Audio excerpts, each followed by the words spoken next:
정부가 남북 간 신뢰가 회복될 때까지 9.19 군사합의 전체 효력을 정지하기로 했습니다.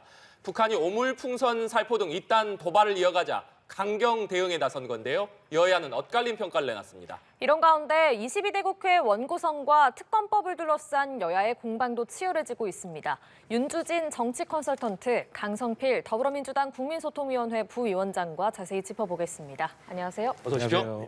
네, 말씀드린 대로 정부가 오늘 국무회의에서 9.19 군사합의 전체 효력을 정지하기로 했습니다. 이에 따라서 대북 확성기 방송 또 군사분계선 일대에서 군사훈련이 가능해지게 됐는데 북한이 오물풍선 살포를 잠정 중단하겠다 이렇게 선언한 가운데 정부가 강경 대응에 나선 배경, 또 9.19 군사합의 폐기가 아니라 효력 정지 카드를 꺼낸 배경, 윤주진 대표께서는 뭐라고 보십니까? 일단 9.19 군사합의 같은 경우는 실질적으로 효력을 상실했다고 이 정부는 판단하고 있지만 네.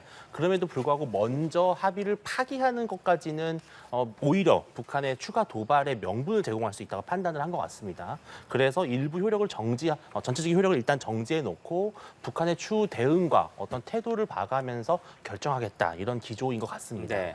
근데 이제 현재 북한이 일단은 오물풍선에 대해서 즉각 중단을 발표를 했는데 만약에 여기서 대한민국 정부가 뭔가 실효성 있는 조치를 내놓지 않게 되면 마치 북한의 중단 조치에 우리가 화답하는 것처럼 보일 수가 있거든요. 그러한 오해를 거두기 위해서는 결국은 북한의 중단 여부와 관계없이 어쨌든 이 정부로서는 뭔가 강경한 대응을 보여줌으로써 우리는 따라가지 않겠다, 질질 끌려가지 않겠다라는 의지를 천명하는 것이고요. 또 앞으로 계속해서 무력적인 어떤 힘을 보여줌으로써 이른바 이 정부가 추구하고 있는 힘에 의한 평화라고 하는 원칙을 계속 전개해 나갈 것으로 보입니다. 네, 북한에 끌려가지 않겠다는 의지의 표현이다 이렇게 설명을 해주셨는데 강성필 위원장께서는 어떻게 보십니까? 그러니까 우리 윤주진 대표께서 말씀하신 힘에 의한 평화, 이것은 뭐 미국의 레이건 대통령의 주장하셨던 내용이잖아요. 힘에 의한 평화. 근데 맞습니다. 사실 북한에서 먼저 이렇게 오물풍선을 보내고 우리가 또 피해를 받았기 때문에 또 우리도 이에 대한 적절한 대응을 하는 거는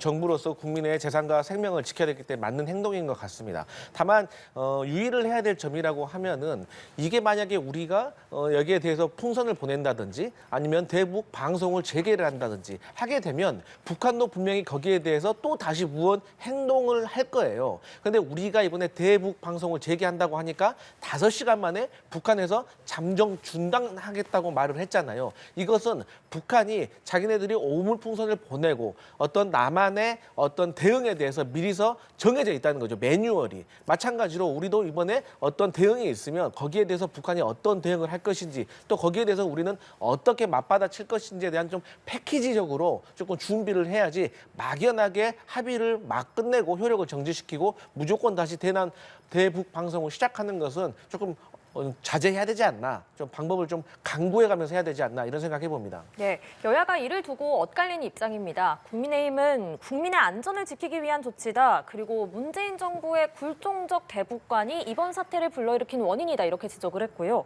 민주당은 한반도의 긴장을 높여서 위기를 모면하려는 나쁜 대책이라고 했습니다. 어떤 말씀 주시겠어요?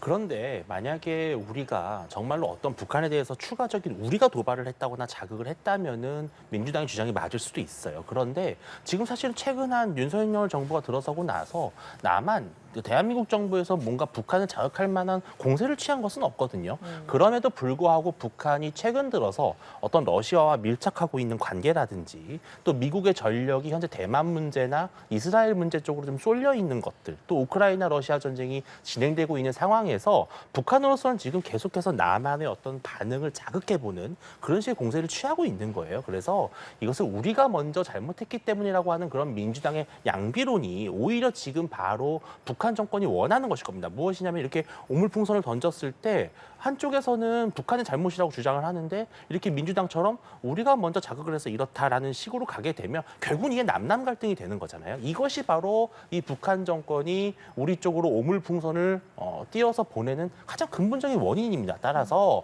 이 문제에 대해서만큼은 여야가 좀 한 목소리로 강경 규탄을 하고 북한의 어떠한 중단을 촉구하는 그러한 목소리의 힘을 합치는 것이 올바르다 이렇게 생각을 합니다. 예, 강성필 부위원장님. 그러니까 그 여당에서는 민주당이 마치 북한에서 오물풍선 보내는 것을 우리가 먼저 시작했으니까 저쪽에서 보내는 것을 마치 이해하는 듯한 저쪽 북한을 편든 듯한 그런 오해가 있는 말을 하는데요. 저희 민주당도 그렇게 생각하지 않습니다. 북한에서 오물풍선 보냈으면 분명히 규탄하고 어떤 대응을 하고 거기에 맞는 비례성 원칙에 따라서 대응을 해야 되는 게 민주당의 원칙입니다. 하지만 다시 말씀을 드리면 이렇게 서로 주고받는 건 좋은데 언제까지 이 악순환을 계속 할 수 있는 건 아니잖아요. 그렇기 때문에 저쪽에서 다시 어떤 행동을 제기했을 때 우리는 어떻게 대응을 할 것인가. 그러니까 유한한 방법을 정해야지 무한정 악순환으로 가는 것은 좀 옳지가 않다라고 생각을 하고요. 최근에 북한에서 이렇게 오물풍선을 보낸 거는 사실 한일중이라는 우리가 어떤 회담을 하면서 어떤 역학관계, 지정학적 관계가 변하면서 거기에 대해서 북한이 어떤 두려움을 느낀 점도 있고요. 최근에 또 신원식 국방부 장관이 했던 발언에 대해서 북한에서 또 예민하게 반응을 할 수 있는 겁니다. 물론 지금 누가 먼저 시작을 했냐는 지금 이 상황에서 별로 중요하지 않습니다. 누가 먼저 했는지 어떻게 시간상으로 구분할 수 있는 건 아니잖아요. 그런데 저희가 군사적으로, 경제적으로 북한과 분명히 우위에 있기 때문에 오물풍선과는 좀 다른 국제사회에서도 지탄받을 수 받지 않는 어떤 품격 있는 방법으로 대응을 해야 하는데 그 대응의 일환으로 우리가 꺼내든 게 아무래도 대북 방송인 것 같아요. 그러니까 대북 방송이라는 거는 이 휴전선에 있는 북한군들에게 매우 치명적이라고 하잖아요. 왜? 북한에 있는 군사들, 그 군인들 중에서도 휴전선에서 근무하는 분들이 가장 열악한 환경에서 근무를 하기 때문에 북한의 TV나 라디오도 이분들은 들을 수가 없다고 해요. 그래서 대남 방송을 들으면 재밌어하고 또 이분들이 제대를 해가지고 다시 고향에 돌아갔을 때 이런 대남의 상황들, 방송을 듣고 난 거에 대해서 구전이 퍼지기 때문에 북한으로서는 상당히 이걸 위협적으로 느끼는데 그러면 우리가 이것을 하는 건 좋지만 이 이후에 이분들이 또 오물풍선을 보낸다거나 어떤 다른 군사 접경선에서 뭐 위협 사격을 한다거나 하면 그 인근 접경에 있는 우리 주민들이 위협을 느끼고 또 이게 실질적으로 또 우리가 대북으로 풍선을 또 보낸다고 하잖아요. 그러면 여기에 대해서 이것이 과연 효력이 있는지, 그러니까 그분들은 민간 단체는 북한에 있는 주민들을 도우려고 한다고 하지만 막상 그 북한의 풍선이 떨어졌을 때 어떤 분은 신고하고 어떤 분은 신고를 하지 않으면 또 불이익을 받게 되고 또 그 일대가 차단이 돼서 이게 북한 주민을 돕는 건지에 대해서도 한번 생각을 해봐야 된다. 그래서 다시 쉽게 정리를 드리면 이렇게 북한에서 오물풍선을 보낸 거에 대해서 우리 정부가 강력하게 대응하는 건 맞다. 하지만 패키지적으로 그 다음에 대한 어떤 패키지를 좀 준비해 가면서 하는 것이 옳지 않겠나라는 말입니다. 네. 이 내용도 짚어보겠습니다. 윤석열 대통령이 어제 포항 영일만 앞바다에 막대한 양의 석유와 가스가 매장돼 있을 가능성이 높다. 이런 깜짝 발표를 했습니다.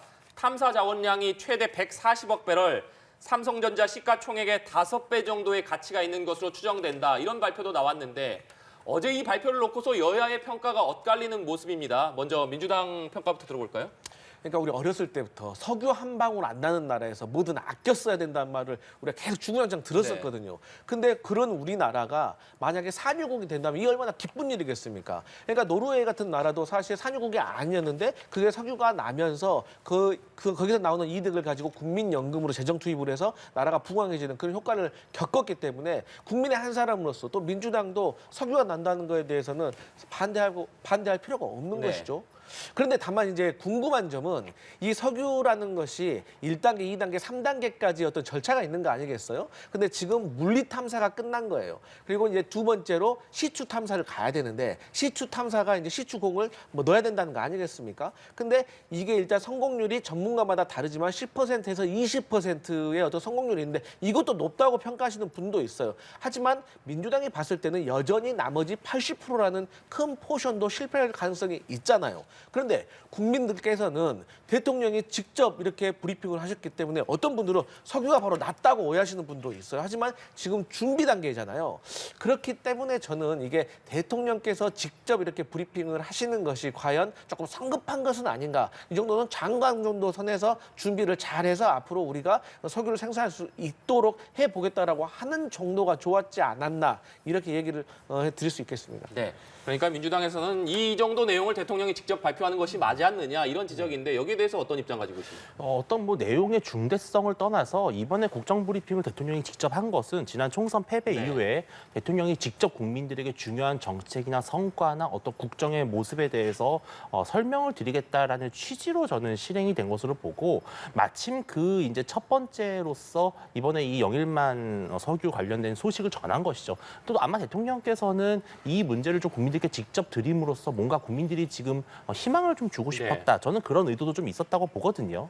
물론 어려움이 있습니다. 지금 물리 탐사가 끝났고 이제 전격적인 탐사 시추에 들어가야 되는데 최근에는 또 과거와 달리 이 물리 탐사의 정확도가 상당히 많이 개선이 돼서 물리 탐사로만으로도 어떤 경제성을 어느 정도는 파악할 수 있고 예측할 수 있다고 합니다. 그래서 저는 물론 야당의 우려 사항도 분명히 설득력이 있습니다. 20%의 어떤 확률 그리고 앞으로 들어갈 때 탐사 시추의 비용이라든지 경제성 평가에 대한 문제도 따로 봐야 되겠지만 그럼에도 불구하고 저는 야당이 조금 뭔가 이 대통령의 이러한 발표가 뭔가 못마땅하다라는 그런 느낌을 너무 주기 때문에 이것이 좀 뭔가 악담을 퍼붓는 것 같은 느낌이 나요. 그래서 저는 이게 국민들에게 과연 좋은 것인가. 물론 우려할 점은 우려하되 의회에서 뭔가 좀 예산이라든지 정책 면에서 적극적으로 협조하겠다라는 의사를 먼저 밝히는 것이 제 역할이 아닌가라는 아쉬움이 남습니다. 예.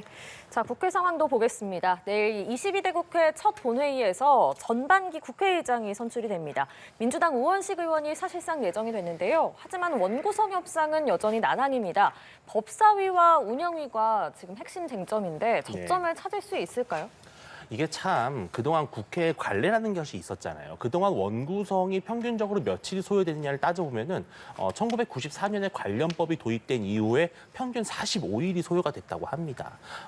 특히 이제 국민의힘의 전신이라고 할 수 있는 과거의 한나라당이 압승을 거뒀던 18대 총선에서도 원구성에는 88일이 걸렸고요. 그리고 19대 총선에서도 당시 새누리당이 압승을 거뒀죠. 역시나 40일 정도의 원구성 협상 소요가 걸렸습니다. 근데 이번에는 너무 이 민주당이 드라이브를 너무 강하게 걸고 있어요. 근데 자, 국회의장직도 원래는 여당 국회의장이 맡았던 그런 시절이 있었거든요. 근데 다만 이제 시대가 변해서 야당의 이제 다수당이 되면은 국회의장을 맡는다면 적어도 법안의 심의를 맡고 있는 법제사법위원장과 그리고 대통령실에 대한 직접적인 견제 기능을 하는 운영위원회 정도는 그래도 여당에게 양보하는 것이 그동안 상식과 도의이자 관례였거든요. 근데 이러한 것들을 지금 민주당은 받아들일 수 없다라는 것인데 물론 아직까지는 기회가 있습니다만 지금 민주당의 어떤 특검법 발의라든지 여러 가지 입법 드라이브의 현상을 보면 민주당은 일단은 모든 중요 상임위원장을 다 가져오려고 하는 것 같습니다. 그렇게 되면 결국 어떤 일이 초래되느냐? 상임위가 제대로 된 작동을 하지 못하게 되고요. 그러면 국정감사를 앞두고 각 업무별로 그 상임위별로 현안 업무 보고를 받아야 되거든요. 그러한 것들이 다 미뤄지게 되면은 결국은 그 피해는 민생으로 간다는 것이죠. 그래서 저는 민주당이 조금 더 과거의 국회 그런 의회 민주주의의 전통을 지켜서 좀 여야 상임위원회를 좀 고르게 분배하는 데 양보를 좀 했으면 하는 바람입니다. 예. 맞습니다. 이제 관례를 따지고 보면 1당에서 국회의장을 가져가면 2당에서 법사위원장을 맡는 것이 지금까지 관례가 맞습니다. 근데 이제 그 관례가 있었던 거는 이 법사위에서 견제를 할 수 있는 그 기능이 있기 때문에 그 관례를 서로 지켜왔던 거 아니겠습니까? 근데 이 관례가 지켜지기 위해서는 하나의 전제가 있습니다. 그것은 대통령께서 헌법상 부여된 거부권, 제 요구를 할 때 헌법상 자제를 하셔야 된다는 거예요. 근데 지금까지 윤석열 대통령께서 민주화 이후에 4명의 대통령이 16번의 거부권을 사용을 하셨는데 윤석열 대통령 혼자 2년 동안 14번을 사용하셨던 거예요. 그러니까 결론을 다시 말씀을 드리면 국회에서 법사위에서의 견제 역할이 의미가 없어진 겁니다. 왜? 국회를 통과하고 나면 결국 대통령께서 거부권을 행사를 하시기 때문에 거기서 헌법상 부여된 대통령의 거부권으로서 견제를 한다는 것이 민주당의 주장인 거예요. 그러니까 그런데 법사위에서 그 법사위원장을 국민의힘이 가져간다고 하면 결국 이것은 국회에서 어떤 다른 법안까지 통과되는데 막 연기가 되는 그런 상황이 벌어지고 정쟁만 더 강화되기 때문에 어차피 다음 하반기에 국정 운영을 하면서도 대통령께서는 거부권을 계속해서 사용하실 걸로 예상되기 때문에 저희 민주당에게 법사위를 맡겨주시는 것이 시간도 전력하고 다른 법안이라도 통과시킬 수 있는 여지가 더 나아진다라는 것이고요. 그다음에 또 운영위를 말씀을 드리면 사실 운영위도 과거에는 여당의 원내대표가 위원장을 맡는 게 관례였습니다. 하지만 지금의 상황을 보면 최혜병 사건과 관련해서도 전 대통령실 인사들에 대한 여러 전화 통화 내역, 의혹들, 논란들이 많습니다. 그런데 지금 여당에서는 민주당에서 뭐든지 특검 한다고 하잖아요. 그러면 운영위를 열어가지고 사실 궁금한 점을 대통령실 인사들을 불러서 현안질을 하게 되면 사실 국정조사 갈 것, 그리고 특검 갈 것이 가능성이 더 낮아지고 국회 안에 현안질 가지로도 해결될 수 있는 여지가 있기 때문에 저희 민주당이 이번에 법사위하고 운영위는 좀 가져가야겠다 이렇게 의지를 피력하고 있는 것입니다. 네. 민주당은 6월 7일까지 협상을 해보겠지만 협상이 되지 않는다면 국회법 그리고 다수결에 따라서 처리하겠다 이런 입장입니다. 민주당 우원식 의원도 국회의장이 될 경우에 국회법에 따라서 합의가 되지 않을 경우에 처리하겠다 이런 입장을 밝혔기 때문에 민주당이 다수결 그리고 국회법에 따라서 처리를 하겠다라고 한다면 여기에 대해서 국민의힘이 대응할 카드가 있을 것이냐 그 부분 어떻게 보고 계십니까? 현실적으로 민주당의 입법 폭주를 제어할 수 있는 여당의 카드는 녹록지는 않습니다. 네. 그렇기 때문에 지금 현재로서는 여당으로서는 민주당의 양보와 타협을 요구하는 수밖에 없는 거죠. 다만 지금 민주당의 주장이 맞느냐 법대로 원구성을 지금 말씀을 하고 있잖아요. 그런데 법보다 중요한 것이 바로 법 원칙입니다. 즉 우리가 어떻게 헌법을 만들었고 이 헌법의 기초에서 어떠한 취지에 따라서 법을 만들었는지 그 맥락과 배경이 상당히 중요한 것이거든요. 국회법을 처음에 우리가 만들었을 때 그 취지는 바로 합의제입니다. 그래서 민주당 의원들은 많이 기억을 하실 겁니다. 보통 6명으로 구성되는 법안심사소위원회가 있는데요. 단 한 명의 의원이라도 반대를 하면은 보통 그 법안은 통과시키지 않았던 아주 소중한 전통이 있습니다. 그만큼 상당히 합의제에 집중을 해왔던 것이거든요. 그런데 이제 민주당이 이런 식으로 단 한 석만 많고 단 1%만 더 지지를 받으면은 뭐든지 다수결로 하겠다가 되면 사실 국회를 뭐하러 열겠습니까? 그냥 그 자리에서 매일매일 투표만 하면 되거든요. 저는 이런 식의 국회 운영은 나중에 훗날 만약에 민주당이 소수당이 됐을 때 부메랑이 되어 돌아올 것이다. 저는 그래서 이 나쁜 선례를 민주당이 남기지 않았으면 하는 바람입니다. 네, 민주당이 나쁜 선례를 만들지 말아야 된다 이렇게 말씀 주셨는데 그렇다면 7일까지 여야가 과연 접점을 찾을 수 있을 것이냐 그 부분은 어떻게 전망하십니까? 현실적으로 봤을 때는 현실적으로는 여당이 이제 법제사법위원장과 운영위원장 중에 하나를 포기해야 되는 수순으로 갈 가능성이 지금으로서는 높죠. 왜냐하면은 민주당이 상당히 지금 법제사법위원장, 운영위원장, 그다음에 과방위원장 이 세 가지를 원하고 있는데요. 여당으로서는 지금 현재는 뭐 자존심의 문제도 있고 또 줄다리기 협상의 문제도 있기 때문에 버티겠지만 현실론으로 우리가 가져올 것은 그래도 취하자라는 쪽으로 만약에 의견이 모아진다면 극적인 타결이 아마 가능할 수도 있다는 생각이 듭니다. 네, 강성필 위원장께서는 어떻게 전망하십니까? 그러니까 입법 폭주라고 하는데 사실 대통령께서 거부권을 그렇게 남발하지 않으셨으면 민주당도 이번에 법사위원장을 그렇게 고집하진 않았을 겁니다. 과거 21대만 보더라도 그때의 상황에서는 우리가 양보를 한 적이 있잖아요. 그런데 지금 상황 그렇지가 않다는 거. 그리고 또 하나 말씀드리고 싶은 것이 저는 국민의힘이 현실을 좀 직시하셔야 된다. 그러니까 총선 민심을 보면 108석입니다. 그러니까 3분의 1이 조금 넘는 숫자예요. 그러면 그만큼의 권한을 행사를 하셔야 되는데 국민의힘은 여당이라는 이유로 51에서 49의 포션을 행사하시려고 하고 아직도 그런 마인드로 야당을 대하는 것 같다. 그런데 지금 국민의 대표로서 지금 민주당이 범야권까지 합치면 192석이에요. 그러니까 이 모든 결과, 지금 국민의힘에서는 야당이 폭주를 한다고 하는데 이 모든 결과로 폭주를 할 수 있다는 것은 국민께서 지난 총선을 통해서 만들어주신 것이다. 그리고 이 폭주를 그럼 막을 수 있는 방법은 많은 언론이나 평론가들이 말씀을 드렸지만 대통령께서 이제 믿으실 것은 여론밖에 없는 겁니다. 그런데 여론이 어떻습니까? 총선이 끝나고 나서도 계속해서 떨어지고 있어요. 그것은 총선이 끝나고 나서도 아직도 민심을 제대로 읽지 못하고 대통령께서 국민의 마음과 멀어진 행동을 하시기 때문에 야당에서 이렇게 과도한 것을 요구한다고 하더라도 국민의 민심이 함께하고 있다는 겁니다. 예. 자, 민주당은 대통령 거부권 행사로 폐기된 방송 3법을 재발의했습니다. 국민의힘은 정파적 카르텔의 공영방송 사유화라고 비판을 했는데요.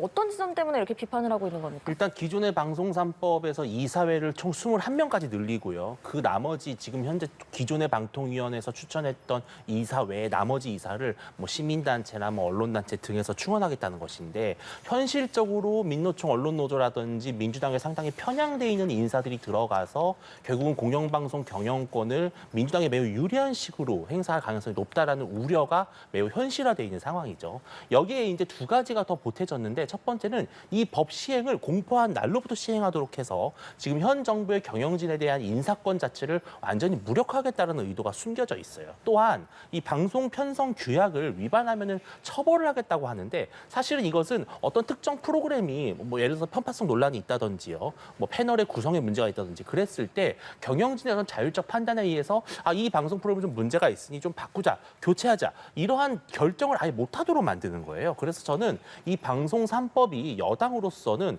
국민이 뽑은 정권에서 정당하게 행사하는 방송통신 행정을 야당이 쥐락펴락하겠다라는 의도로밖에 보일 수가 없기 때문에 아마도 이 법 역시 만약에 민주당이 강제적으로 통과를 시킨다면 또 결국은 거부권 전국으로 갈 수밖에 없는 그러한 계기를 오히려 제공하고 있다. 그런 아쉬움이 있습니다. 예, 개정안 시행 시기 또 처벌 조항 신설 등 지적을 해주셨는데 반론 듣겠습니다. 그러니까 지금 특정 그 말씀하신 그런 방송사를 가잖아요. 그러면은 노조와 경영진과의 갈등이 심각합니다. 그런데 말씀하신 이 사회를 열어가지고 공정한 사장이 임명될 수 있게 되고 또 이 의사 결정 구조라든지 방송 편성이라든지 이런 거에 있어서 경영진의 마음대로 이렇게 편파적으로 하는 거에 대해서 민주당은 지난 과거부터 많이 이의를 제기해 왔고요. 이제 민심에 따라 저희가 의석이 있기 때문에 이걸 다시 바로 잡으려고 하는 차원이다. 이렇게 이해하시면 될 것 같습니다. 네. 그리고 국민의힘 당원당규 개정 특위 오늘 첫 회의를 열고 전당대회 룰 개정에 대한 논의를 시작합니다. 역시나 관심은 당원 투표 현재 100%로 돼 있는데 여기에 민심을 얼마나 반영할 것인가 이 문제하고 국민의힘 일각에서 집단 지도 체제로의 변경 가능성이 얘기가 나왔었는데 성일종 사무총장이 현행 지도 체제를 그대로 유지하겠다, 거론하지 않겠다 이런 의견을 의원들한테 말한 것으로 전해졌습니다. 그렇기 때문에 지금 전당대회에 반영되는 민심의 비율이 얼마나 될 것인가, 그리고 지도 체제는 그렇다면 현행 단일 지도 체제로 가는 것으로 정리되는 것인가, 어떻게 봐야겠습니까? 지금 현행 룰이 두 가지가 있습니다. 당원 100% 규정이 있고 그다음에 단일 지도 체제가 있죠. 네. 근데 이 두 규정이 어떻게 어떤 배경에서 탄생하게 됐는지를 따져보면은 사실 답이 명확합니다. 첫 번째, 당원 100%는요. 속된 말로 좀 용산의 영향력을 조금 높이는 차원에서 그 당시에 경선 룰을 바꿨던 그런 맥락이 있죠. 그래서 김기현 대표가 이제 당선이 됐었는데 상당히 많은 논란이 있었습니다. 네. 특정 인물을 좀 당대표로 만들기 위해서 만든 룰이 아니었느냐. 따라서 민심을 조금 다시 섞는 것이 오히려 그 전에 더 상식적인 룰로 회귀하는 것이다라고 하는 인식이 강하죠. 근데 왜 그러면은 지금 국민의힘이 단일 지도 체제로 가게 됐느냐는 것은 또 2016년도의 문제로 좀 돌아가 볼 수가 있죠.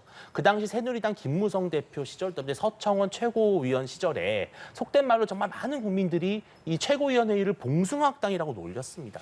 당대표가 무슨 말을 하면 최고위원이 받아쳐서 또 반박을 하고 이런 모습을 보이는 게 너무나 이 피로도가 높았던 거죠. 그래서 단일 지도 체제를 만들게 된 것이거든요. 그렇다면은 결국은 당심에서 민심을 좀 섞는 방향으로 가고 집단 지도 체제는 과거에 너무 많은 문제가 있었으니까 단일 지도 체제를 일단 좀 유지하는 가닥으로 가는 쪽으로 당의 의견이 수렴되고 있는 것 같습니다. 네.